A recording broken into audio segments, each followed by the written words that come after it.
रहा है। आप सबके लिए जितने यूट्यूबर लोग हैं उनके लिए खास करके कि कोई कोई दिल्ली हरियाणा झारखंड में नहीं मिलल हमके मरद परमांड में कि ये जी कहे बड़ा कांड होला सदा लाइन के डिमांड होला अपन अनमोल के लइका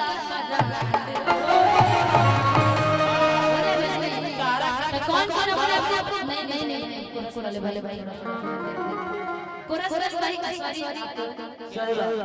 लेकिन हम चाहेंगे कौन कौन अनमोल के ब्रांड है जरा अपना हाथ उठा के पर जिनके हाथ में गमछी होगी गमछी भी ले लीजिएगा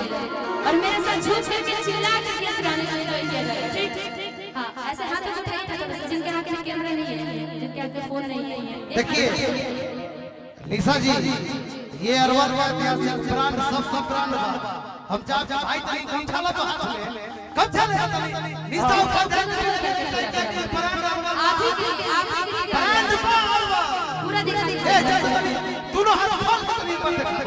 अरे आइए रंजन जी छोटे छोटे कहां बहुत वाह क्या बात ये गुरुजी बहुत शुक्रिया ये सब लोग अरे कैसे छोटू बैठ भैया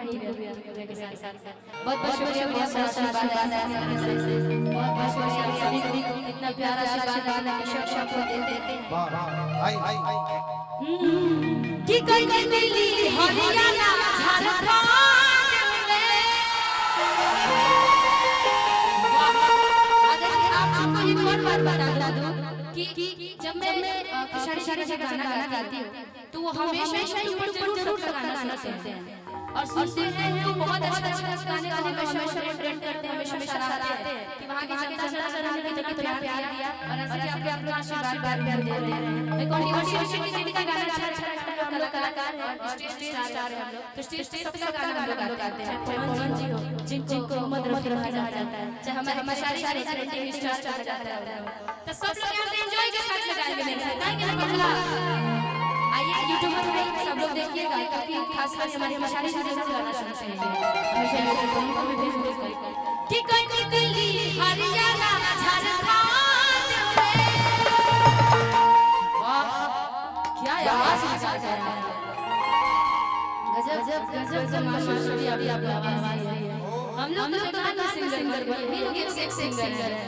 इतना अच्छा सुर लगा रहे हैं आइए चिल्ला के सब लोग इधर कि कोई दिल्ली हरियाणा झारखंड कोई दिल्ली हरियाणा झारखंड मरद मिलल नहीं बरमान में कोई दिल्ली हरियाणा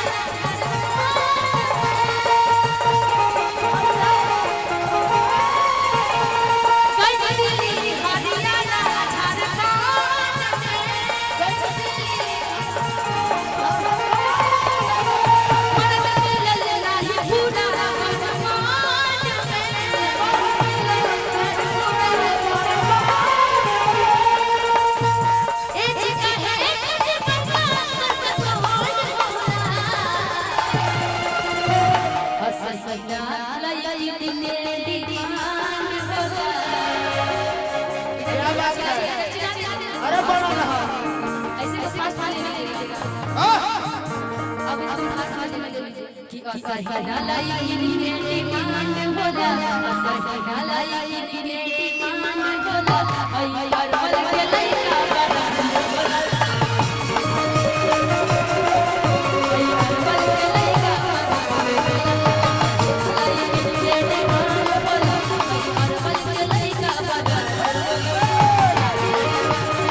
असहिना लाई इनके डिमांड होला